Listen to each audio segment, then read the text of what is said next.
Nurses from community colleges shouldn't handle ICU cases. That is what Dr. Caldwell said 48 minutes before the Pentagon placed Seattle General under federal investigation. Sarah Chen moves through the ICU at 0400 with the practiced invisibility of someone who has spent years mastering the art of being underestimated. Her Master Chief Petty Officer insignia sits in a safety deposit box 3 miles away, locked behind layers of bureaucracy and classified paperwork that would remain classified for another 18 months. She wears gray scrubs like camouflage. She wears her invisibility like armor. The fluorescent lights hum above sterile white hallways smelling of antiseptic and floor wax and the specific metallic scent of blood from somewhere 3 rooms away. Her shoes, unremarkable white nursing clogs, make no sound on the tile. This is intentional. After 16 years in the Navy, for combat deployments, and a career built on moving through hostile territory unnoticed, she understands that silence is tactical advantage. Bay 7. The John Doe. He's been unconscious for 72 hours. No identification. No family inquiries. No visitors. Just a man in his mid-50s with scarred knuckles and a chest marked with surgical tape, lying beneath white sheets in the neutral quiet that comatose patients inhabit. The hospital knows him as patient 70/87. The Pentagon knows him as a suspected intelligence leak selling classified information to foreign defense contractors. Sarah knows him as her actual mission, the reason she took a job at Seattle General 6 months ago, the reason she accepted the humiliation, the reason she swallows her rank like a bitter pill every single shift. She checks his vitals with the precision of someone who has done this 10,000 times. The ventilator wheezed its mechanical rhythm in the silence, in, out, a metronome of artificial life. BP 112/68. Heart rate 74. O2 sat 98 on 50% FiO2. Stable. She notes it in a chart with the careful handwriting that has already become a problem with Dr. Caldwell, who believes that meticulous documentation is somehow evidence of incompetence instead of what it actually is, the difference between saving lives and losing them. The property bag sits on the shelf above his bed, plastic and transparent, containing everything he was carrying when the paramedics brought him in 3 days ago. Sarah reaches for it with one gloved hand, pulling it down carefully. Inside, a wallet with $43 in cash, 3 credit cards, and no driver's license. A set of keys. A watch with a cracked face stopped at 11:02. And 2 items that make her breath catch in a way that would be invisible to anyone watching. A worn Ranger combat badge. Military polished brass with the distinctive tab and wreath of the 75th Ranger Regiment. She's seen badges like this before. She's earned badges like this herself. The badge is old, not recent issue, not Academy fresh, but carried somewhere, handled, touched by hands that understood what that wreath meant. This is not a man who bought military memorabilia online. This is not a collection item. And beneath the badge, at the bottom of the bag, a pair of combat boots. Scarred. Traveled. The leather cracked and water-stained, the soles worn smooth in patterns that tell stories, heavy weight distributed on the left foot, suggesting an old injury or compensation, the way someone shifts their gait after taking a bullet or shrapnel or the kind of blast that rewrites your relationship with standing. The laces are frayed. The eyelets are stained with what looks like dried blood, old enough to be brown, new enough to be recent. These boots have walked through something. These boots have carried weight that matters. She photographs both items with her secure phone, the one that connects to a Pentagon secure server and not a cell network, her movements economical, professional. No one watching would understand that she's documenting evidence. They would see a nurse doing her job, checking belongings, being thorough. She catalogs the badge carefully, noting the wear patterns, the specific scratches on the brass. This man was in the Rangers. This man served in places that break people. This man might be selling classified information, or he might be trying to survive something that the Pentagon doesn't understand yet. She tucks the badge back into the property bag and moves on with her rounds, already calculating next steps. The intelligence officer who briefed her 6 months ago, a woman with Navy captain's bars and eyes that had seen interrogation rooms and detention facilities, had said only, "He's coming through San Diego General in the next 12 months. We need someone on the inside. When he arrives, he becomes your patient. You document everything. You report nothing to hospital staff. You report everything to this number." The number is burned into her memory. The number is also written inside a hollowed-out trauma shear in her locker. The number is the only connection between Sarah Chen, RN, and whoever she was before she learned how to disappear. She finishes her rounds at 0530 and moves to the break room, where Dr. Caldwell is already there, pulling his espresso shot from the machine with the casual arrogance of someone who has never had to think about institutional power because he was born holding it. He's tall, expensive, the kind of man who wears his competence like a suit that cost $8,000. His hands are smooth. His cuticles are manicured. He has probably never held a tourniquet while someone bled out. He has probably never felt a person die. He notices her only because she's in his direct path to the vending machine. His eyes move across her the way light moves across a wall, present but not landing, not seeing, not registering her as anything requiring his attention. She is just a nurse. Just a morning shift starting. Just background noise in the ecosystem of Seattle General. The new charting protocol is creating chaos on the floors, he says, speaking to no one in particular, which means he's speaking to everyone. His voice carries the specific cadence of someone performing for an audience that exists only in his own mind. I was reviewing documentation from Bay 7 last night. Meticulous. Almost obsessive. You know what that tells me about a nurse. He pauses, pulling his espresso shot out with deliberate slowness.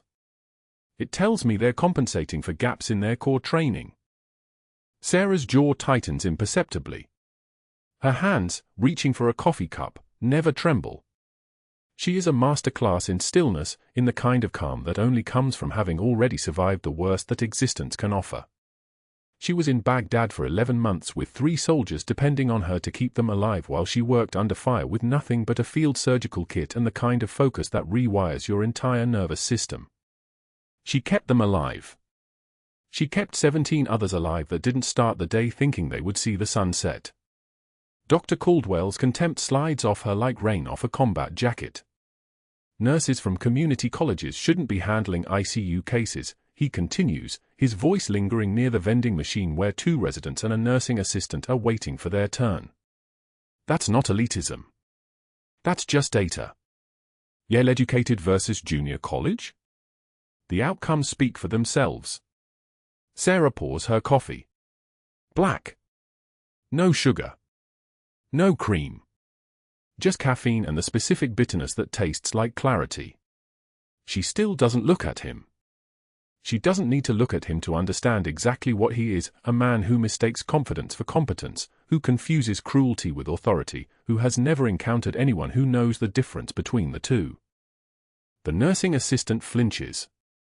One of the residents looks at his shoes. But that wasn't the worst part of what was about to unfold in Seattle General's ICU during the next 72 hours. The fluorescent lights continue their mechanical hum. The John Doe continues his unconscious breathing.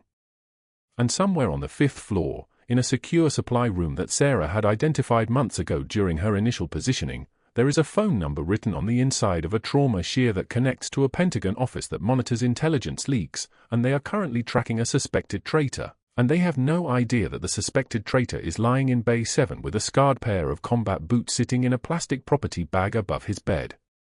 Sarah takes her coffee and walks back to the ICU. She passes the supply room without looking at it. She passes the security station where a former Marine works the day shift. She passes the conference room where Dr. Caldwell is probably still explaining to anyone who will listen why community college graduates don't belong in critical care. She reaches Bay 7 and begins her charting with a kind of meticulous precision that Dr. Caldwell mistakes for incompetence. She documents every vital sign. Every medication. Every observation. Every single detail that might matter in an investigation that is about to become exponentially more complicated in ways that a surgeon with an expensive suit will never begin to understand. She is not just a nurse. She is a Master Chief Petty Officer with 16 years of combat medical experience, embedded in a civilian hospital, documenting a federal intelligence case that has just gotten significantly more interesting because the man in Base 7 is not a traitor. He's a soldier. And soldiers don't leave that kind of combat boots behind without a reason that carries weight measured in classified compartments and debriefs that happen in buildings with no visible addresses. Thursday morning arrived with the precision of a surgical strike, and Dr. Caldwell's contempt moved with the efficiency of someone who'd spent years perfecting the art of institutional humiliation. The grand rounds began at 0800 in the conference room adjacent to the ICU, 12 residents, for attending physicians, the nursing supervisor, and Sarah Chen standing against the back wall with a clipboard held in front of her like a shield that wouldn't protect anything. Caldwell held up her chart on John Doe. The paper caught the fluorescent light, and every eye in the room tracked toward it like predators tracking movement. This, Caldwell said, his voice carrying the weight of authority, is what dangerously incompetent documentation looks like. Notice the excessive detail on procedures that weren't ordered. The notes on equipment placement no nurse should be tracking. He turned the page slowly, letting the silence build. Community College Chen here seems confused about her scope of practice. Laughter rippled through the residents, that particular sound of medical hierarchy reinforcing itself, of pecking order solidifying through shared mockery. A third-year resident actually snorted. The attending physicians exchanged glances that said nothing and everything. Sarah's jaw clenched once. A single muscle contraction, visible for less than a second, then her face returned to complete neutrality. She continued reviewing labs on her tablet, the blue light reflecting off her eyes, her hand steady as surgical steel. Her chest rose and fell at normal intervals. Breathing was a choice when you'd spent 16 years learning to breathe through worse than laughter. Caldwell watched for her reaction. When none came, his jaw tightened slightly, the micro-expression of someone who'd expected tears or trembling or the satisfaction of seeing his target flinch. She didn't give it to him. The rounds continued. By 0840, it was over. The residents filed out discussing coffee and patient loads. Caldwell lingered, studying Sarah with an expression that had shifted from contempt to calculation. At 1100, Sarah walked toward the vending machines outside the ICU break room, her footsteps soundless on the linoleum, needing caffeine and needing those 2 minutes alone that even a hospital's fluorescent-lit corridors could sometimes provide. Caldwell stood by the machines with 2 board members, the kind of men whose proximity to institutional power was visible in their posture, shoulders back, voices pitched to be overheard, the casual certainty of people who'd never once been questioned. He spoke at exactly the volume where he could claim plausible deniability if challenged. "I'm genuinely concerned," Caldwell said, turning slightly so Sarah would hear every word. "Nurses from community colleges handling complex ICU cases. The liability alone should terrify administration. Open chest procedures. Direct cardiac intervention. That's not nursing, that's practicing medicine without a license." He paused, letting that accusation hang in the air like a surgical blade. "I'm documenting everything for when something goes wrong." "When?" "Not if." "When?" Sarah's hand reached for the coffee cup slot in the machine.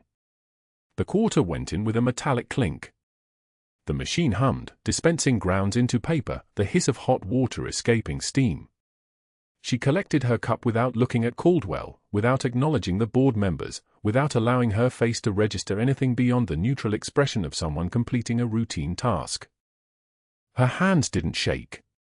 She walked back toward the ICU, and Caldwell's eyes followed her until she disappeared through the double doors that required a badge to enter, a badge she still had, though the weight of it was beginning to feel different, like a countdown timer instead of credentials. But that wasn't the worst part.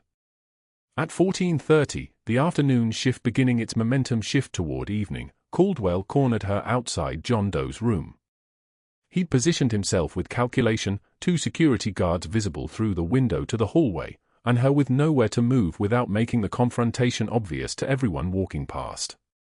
This was Stage 3 escalation, strategic positioning, weaponizing institutional structure, using authority as a cage. "You're charting," he said quietly, conversationally, the kind of tone that made his words all the more lethal because they sounded reasonable, is disrupting billing workflows. "The detail you're documenting, equipment placement, procedure timing, supplies used, it doesn't align with standard ICU protocols." His eyes held hers, and his voice dropped lower. "One more irregularity and I'll have security escort you out for erratic behavior. Do we understand each other, community college?" 3 seconds of eye contact. That was what Sarah offered, long enough to show she wasn't afraid, brief enough to show respect for hierarchy that still technically existed. "Understood, Doctor," she said. Her voice was 2 registers lower than her usual tone, the kind of voice a person used when speaking to superior officers. It carried no resentment, no defensiveness, just clean compliance. She moved past him, her shoulder not quite touching his arm, that precise distance between submission and defiance. Her hands remained at her sides, steady as surgical lasers. She returned to her rounds, checking John Doe's chest tube placement with the methodical precision of someone who'd performed this exact task under mortar fire 3 months before this patient had even arrived in San Diego. The tube was placed perfectly. The dressing was intact. The suction was set to -20 centimeters of water, mild, controlled, exactly what the injury patterns required.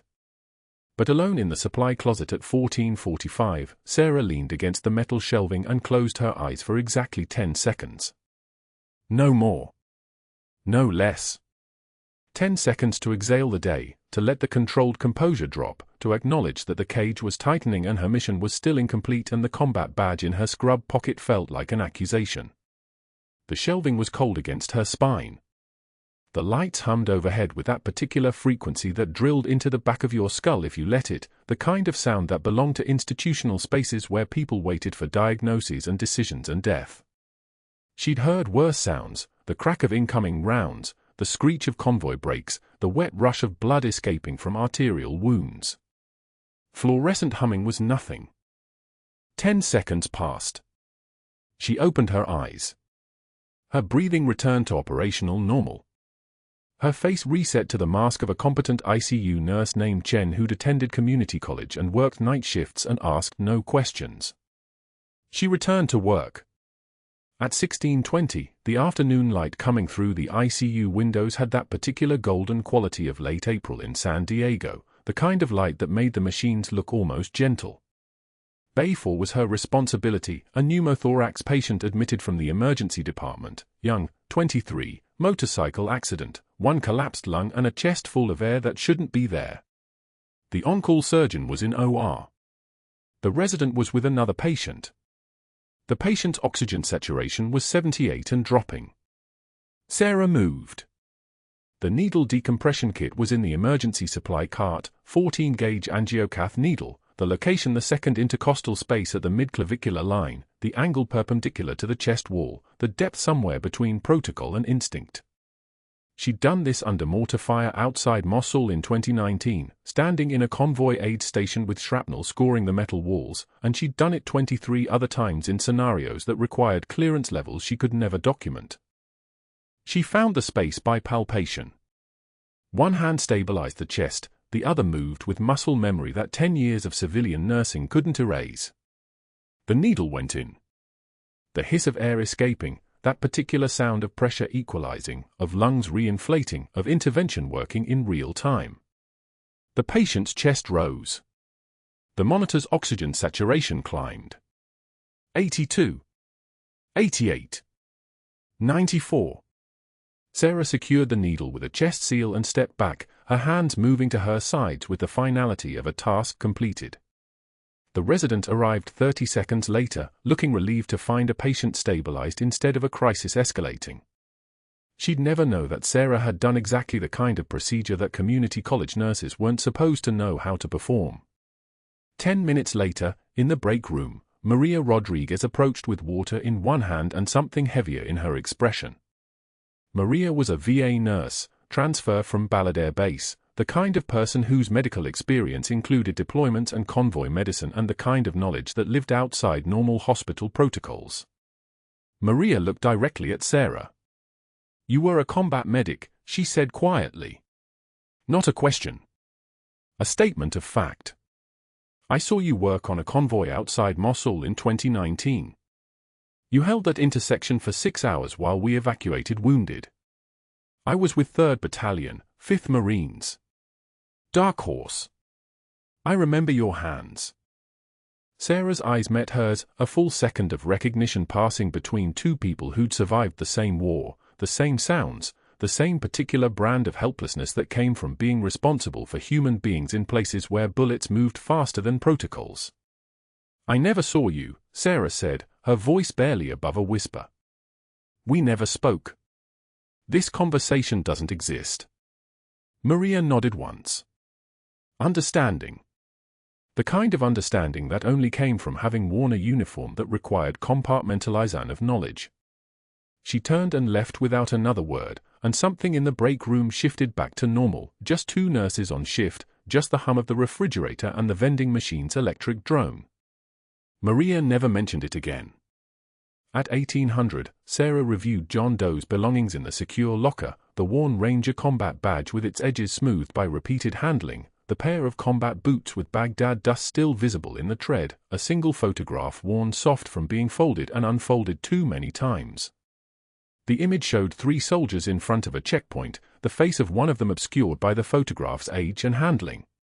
She photographed everything per mission protocol, the images uploading to a secure encrypted server that didn't officially exist. Her tablet pinged at 1805, the Pentagon handler checking status. She composed the reply carefully, in the kind of language that contained multitudes, target stable. Unconscious.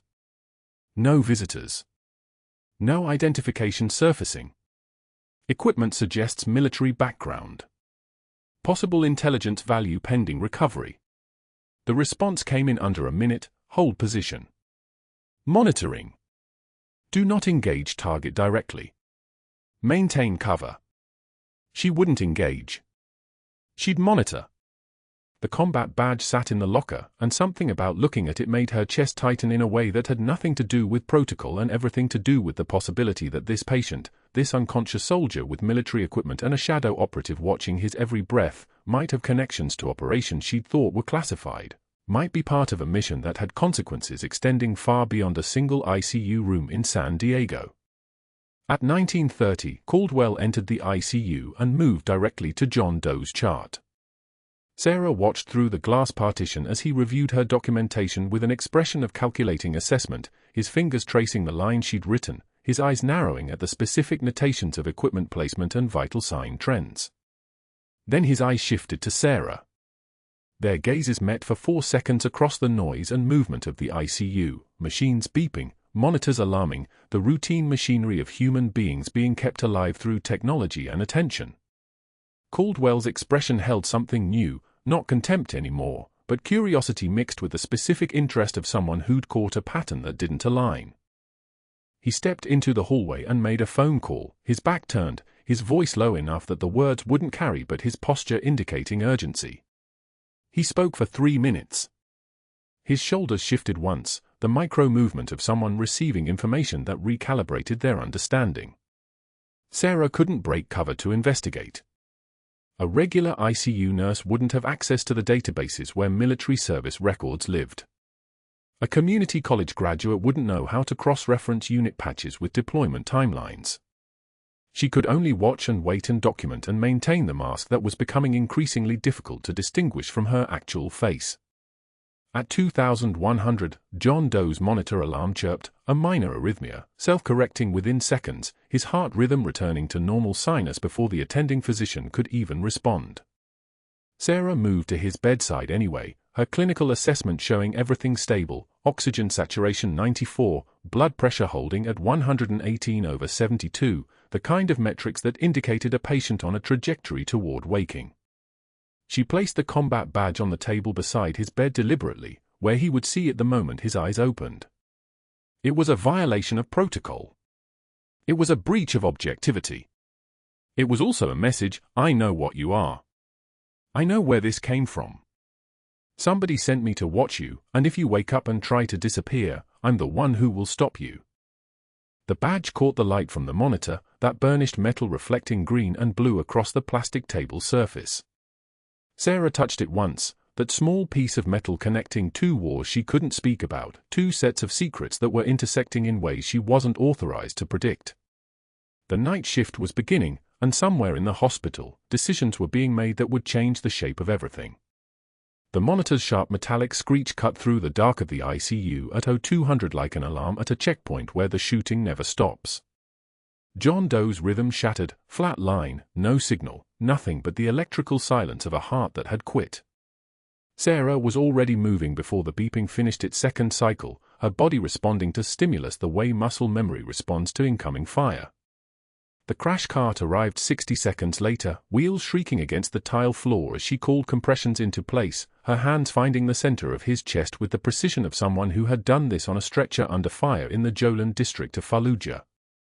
Chest compressions at 100 beats per minute. The rib cage compressed, released, compressed. The monitor trace remained flat.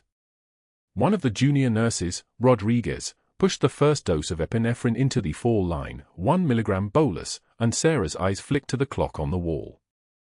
0202, the on-call surgeon was trapped on the 5 freeway, his phone call crackling through the trauma speaker 30 seconds ago, still 15 minutes out.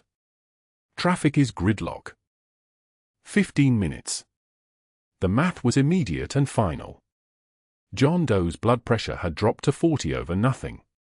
His oxygen saturation was falling, the pulse ox showing 68% and dropping with each passing second. Sarah ordered a secondary full line placed in his groin as Rodriguez switched positions for compressions, her arms already fatigued after 2 minutes of hard chest compressions. The blood flowing from John Doe's chest tube wasn't dripping anymore. It was streaming. Hemothorax. Internal bleed. His pneumothorax had converted into a catastrophic hemorrhage, blood filling the space between his lung and chest wall faster than any mechanism could drain it. The chest tube was working, but he was bleeding faster than it could clear. The monitor remained flat. His pupils were fixed. He had minutes. Maybe less. Sarah made the decision in 4 seconds, the same 4 seconds it had taken her 16 years ago in Baghdad to decide whether to hold the checkpoint or evacuate. The same calculation, he dies waiting or something changes in the next 90 seconds.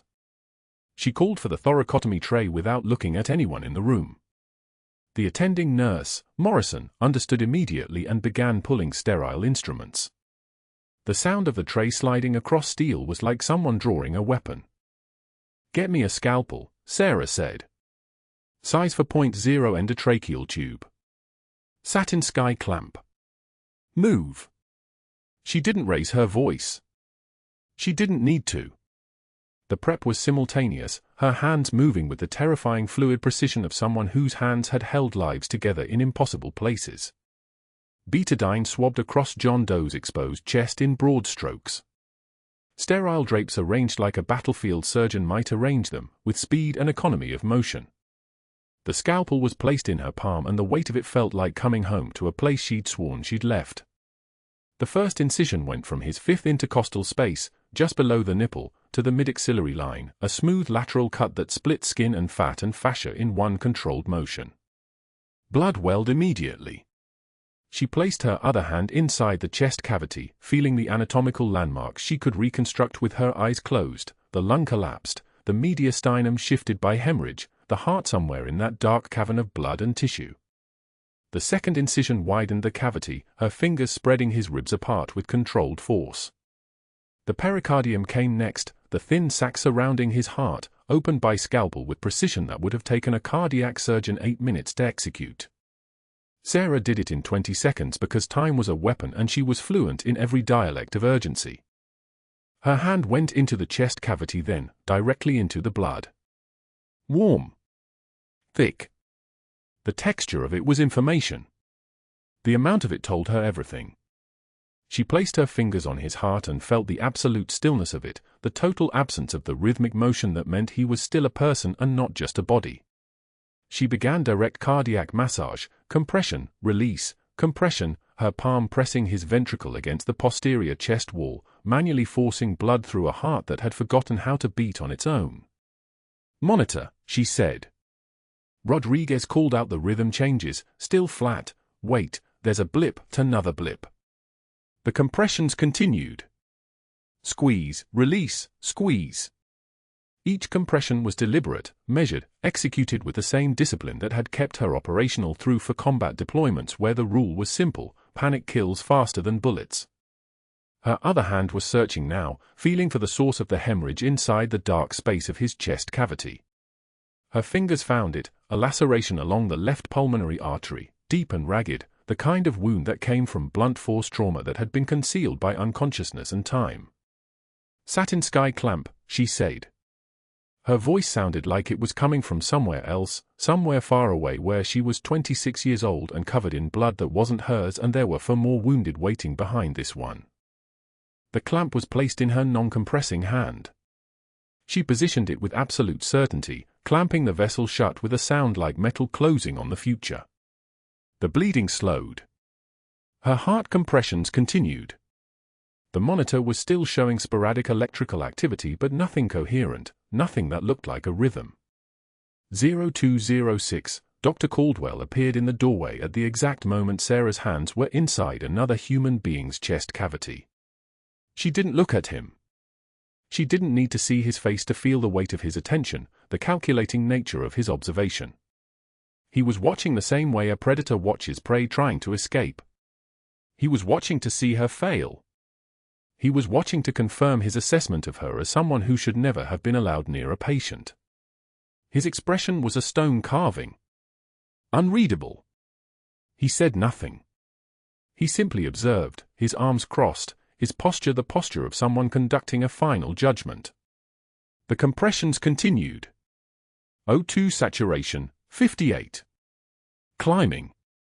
62, climbing. The heart monitor showed 3 clear beats. 4. Organized. Her hands moved with the mechanical precision of a surgeon who had trained in the worst classrooms, desert trauma centers, field hospitals under fire, corridors where the difference between knowing this procedure and not knowing it was the difference between someone going home and someone being loaded into a body bag. 0214, still compressing. 0218. The monitor showed a weak rhythm, irregular but present. Her hands never wavered. The chest was still open, still bleeding, but slower now, contained now. The clamp was holding. The compressions were working. His blood pressure was still negligible, but the electrical activity in his heart was finding some kind of coordination, some kind of intention to keep beating. 0223, Dr. Caldwell was still in the doorway when the on-call surgeon, Dr. Hayes, burst through the trauma bay doors with 2 residents behind him. He took in the scene, the open chest, the blood, Sarah's hands inside the cavity, the monitor showing the first sign of organized rhythm in 23 minutes, and his expression cycled through shock, assessment, and finally something that looked like professional respect. "I've got it," Hayes said. Sarah removed her hands with perfect asepsis, stepping back without rushing, without hesitation. She stripped the gloves as Hayes took over, his hands moving into the cavity with the speed of someone who had trained for exactly this scenario. The surgical residents moved like a choreographed unit, fresh hands on compressions, rapid fluid being pushed through massive bore 4s, the room shifting from crisis management to operative control. Caldwell turned and walked away at 0224. His footsteps echoed down the corridor with the sound of someone moving through a decision that had just been made. The thoracotomy was closed by 0300. John Doe's heart was beating on its own by 0245. By 0400, he was stable. By 0600, he was in the ICU with a closed chest, functioning vital signs, and one hell of a story he would never remember. By 0815, Sarah's career was over. By dawn, the fluorescent lights hummed their mechanical prayer above Dr. Caldwell's desk as he began making calls. 3 board members, Sterling, who owed him a favor from the urology fellowship incident, Bennett, whose daughter's medical school interview Caldwell had influenced, and Hayes, who simply wanted to stay on the winning side of hospital politics. 1 call to each. Crisp. Professional. Devastating. "I need to report a serious breach," Caldwell said into his phone at 0637, his voice carrying the practiced concern of a man who'd weaponized institutional procedure. Master Chief Petty Officer Sarah Chen performed an unauthorized thoracotomy on an unidentified patient without surgical credentialing. Open chest. Direct cardiac massage. That's practicing medicine without a license. He let the words settle. He knew they would stick. He knew that a nurse performing emergency surgery, even life-saving surgery, was technically beyond scope, legally indefensible, bureaucratically catastrophic. By 0814, he'd placed a second call. The state nursing board in California takes unlicensed practice seriously. The voice on the other end had shifted from collegial to official within seconds of Caldwell's report. "We'll need to launch an investigation," the board representative said. "This could result in immediate license suspension pending review." The dominoes were already falling. At 0903, an anonymous email arrived at hospital administration. Caldwell had been careful with this one, using a burner account accessed through a VPN at a coffee shop 3 miles away, leaving no digital fingerprint. The email was brief, authoritative, alarming, concerned colleague reporting that Master Chief Petty Officer Sarah Chen may have falsified credentials. Recommend immediate audit of her employment documentation.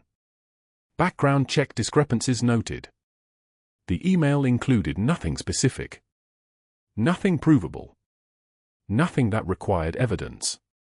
Just enough to trigger protocol, to launch internal investigation, to create the appearance of smoke where Caldwell was pouring gasoline. By 10:47, Sarah was called to the HR office on the 3rd floor. The head of human resources, a woman named Delaney who'd worked there for 11 years and had never fired anyone directly, sat across from her with a folder that had appeared on her desk without warning. Security was present. Hospital counsel had been notified. "There have been serious allegations," Delaney said, her voice the careful tone of someone reading from a script written by lawyers.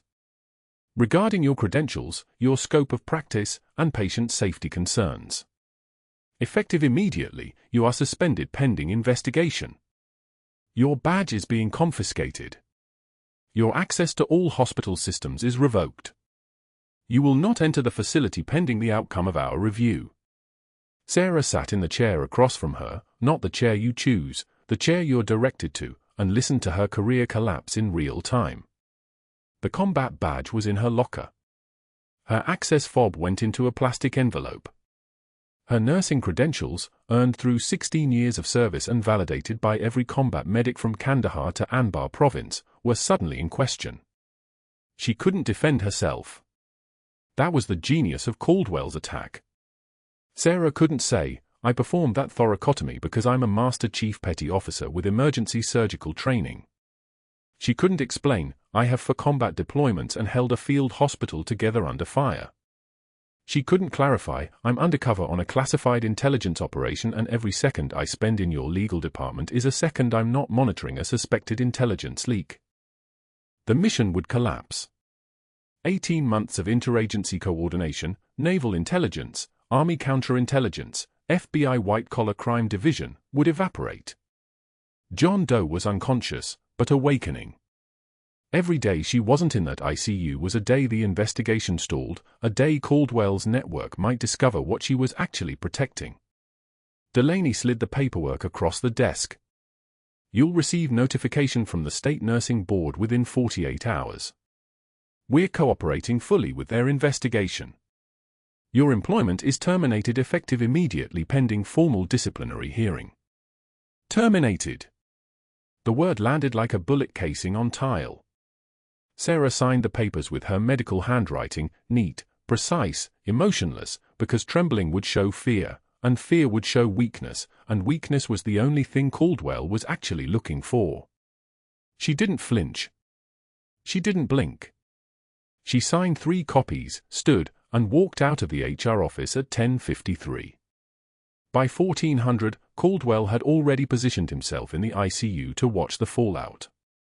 He moved through the unit like he owned it, making comments to the nurses about standards and scope of practice, his words carrying the weight of someone who'd just eliminated a threat. He didn't see the glances the nurses exchanged. He didn't notice the way they stepped aside when he approached, the way their hands stopped moving when he spoke. He didn't register that he'd crossed some invisible line where physicians who attack colleagues stop being respected and start being feared. Sarah drove directly from the hospital to Harbor Drive. Not home. Not to call her handler. Straight to the 24-hour diner called Beacons, the kind of place where no one knew your name and no one cared. The coffee was always hot, the pie was always stale, and the night shift waitress named Dolores had worked there since 1987 and asked 0 questions. At 03 for 7 hours, Sarah sat in the back booth, her scrub still damp from the night, the cotton clinging to her skin like a second failure. The coffee in the white ceramic mug had gone cold an hour ago. She'd ordered it at 0230 and hadn't touched it since. The diner was nearly empty, just her, a drunk at the counter nursing a beer, and Dolores, who refilled water glasses without looking at Sarah's face. The combat badge sat on the Formica table. Not hidden. Not precious. Just a small piece of metal that belonged to a man she'd saved and now couldn't protect. She turned it over and over in her hands, the leather worn soft from years of being carried into war zones. The inscription on the back read, Favela. 2019, Baghdad. She'd been there in 2019. She'd treated wounded in that same city. She'd known Army Rangers who wore these badges with the kind of pride that comes from having survived the unsurvivable. And now she'd destroyed her career to save someone wearing this badge, and she couldn't even tell her handler why. The thing about military training is that it teaches you to endure. Teaches you that complaining is just background noise to failure. That the moment you stop moving forward is the moment the enemy starts winning. But this was different. This wasn't an enemy you could shoot or outmaneuver. This was institutional machinery.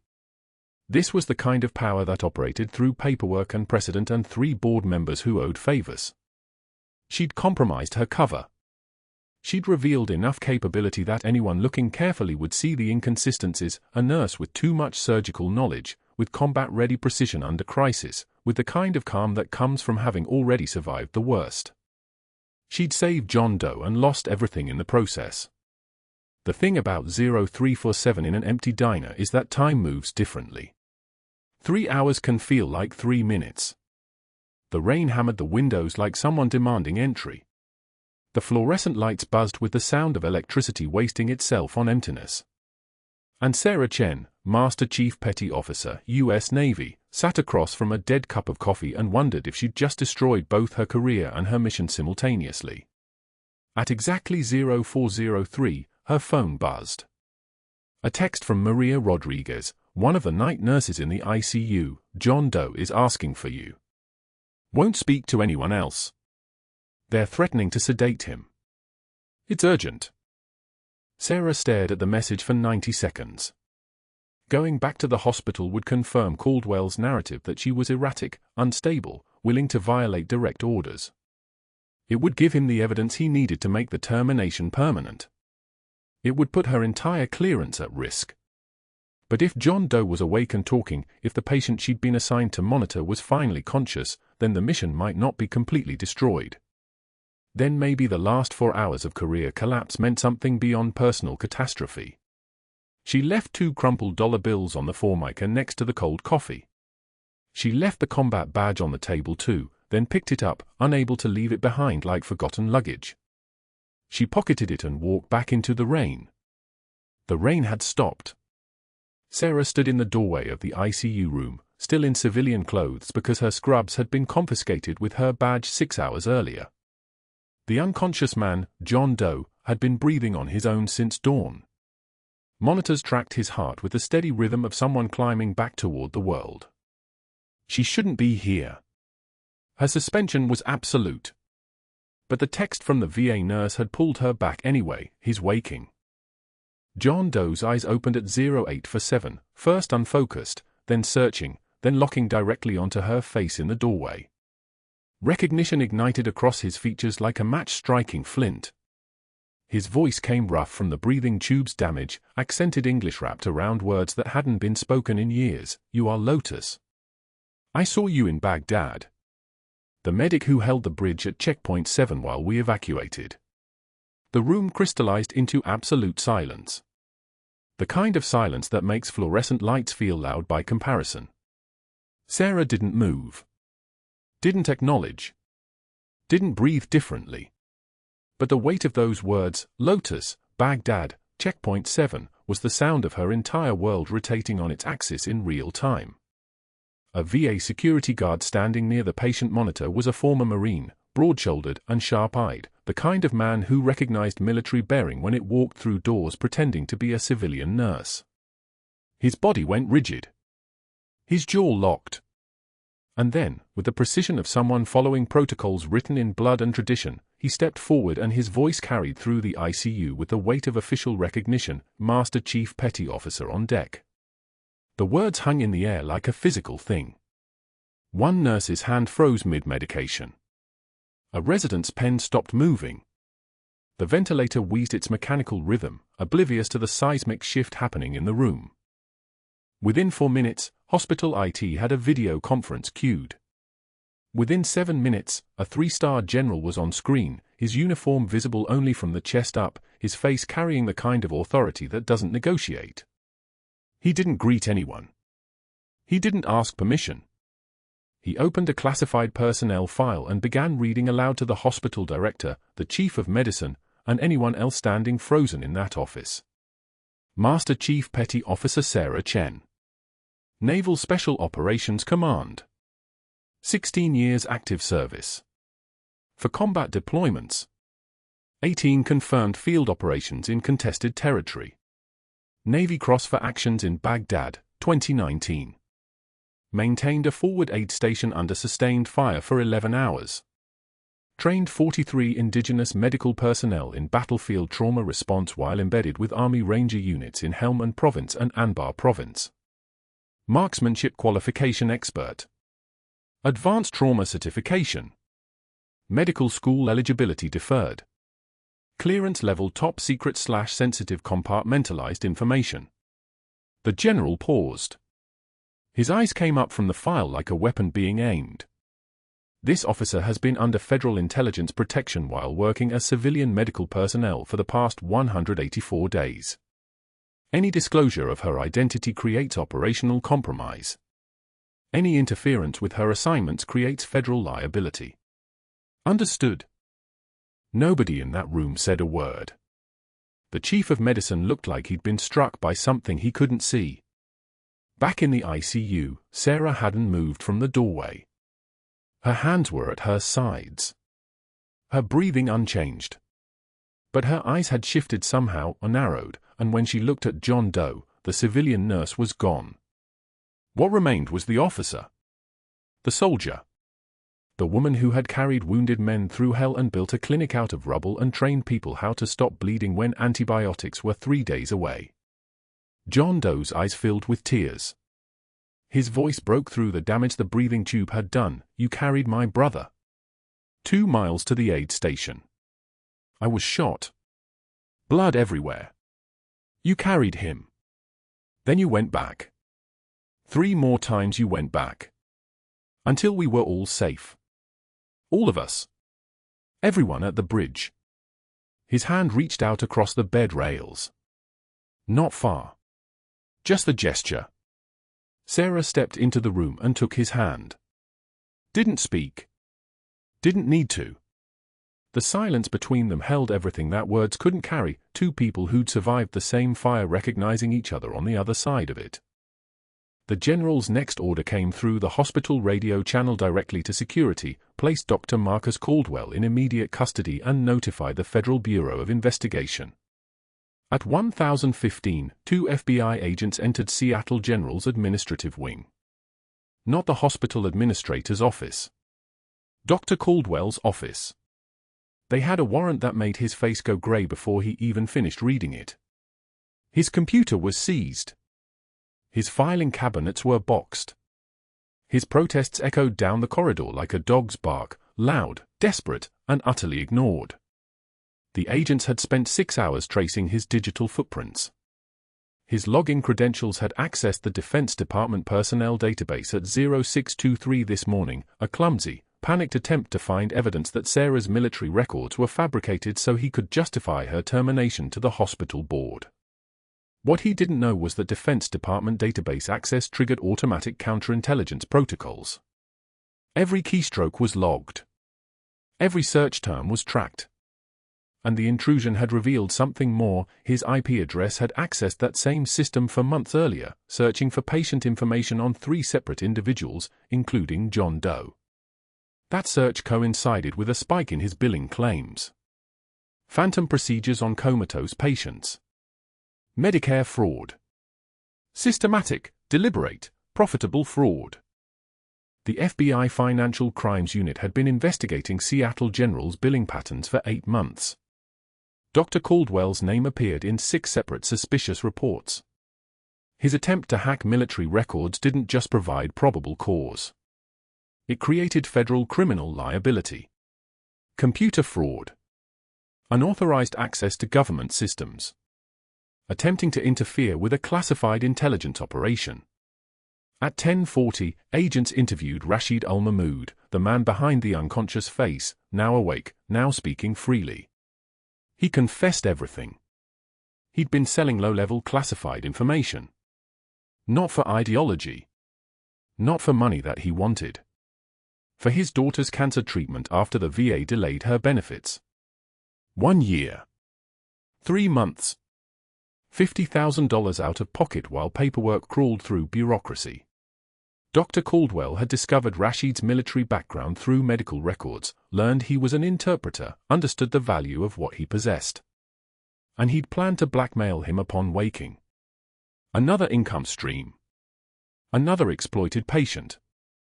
Another person ground beneath the weight of institutional power being weaponized against the desperate.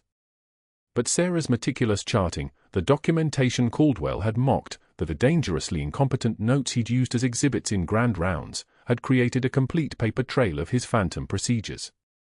Dates. Times. Billing codes. Procedure descriptions that didn't match actual care provided. Every single one of Caldwell's lies had been meticulously documented in the system he thought she was too incompetent to understand. At 13:40, Dr. Marcus Caldwell was arrested in the hospital lobby. 3 television cameras captured the moment. The handcuffs clicked shut around his wrists with a sound like a period at the end of a sentence. His medical license was suspended within 2 hours. The state medical board filed formal charges within 4. The fraud investigation revealed $270,000 in false billings across 18 months. His colleagues who'd supported his campaign against Sarah had their own billing patterns reviewed. One left the hospital that week. Another retired. The silence after the scandal was so absolute it felt like a presence. Sarah stood in the ICU at 18:47, still in civilian clothes, still technically suspended, but now surrounded by people who understood exactly who she was and what she'd become. The hospital administrator, pale, shaken, already calculating liability and legal strategy, approached her with the careful movements of someone approaching something dangerous but necessary. "Master Chief, I don't know how to," he stopped. Started again. "Your suspension is terminated immediately. With apologies." And he glanced at where the FBI agents were still photographing Caldwell's office. "Whatever you need.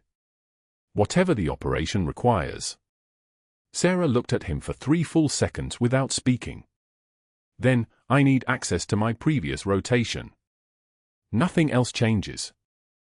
The administrator nodded and left, understanding that some people didn't want apologies or explanations.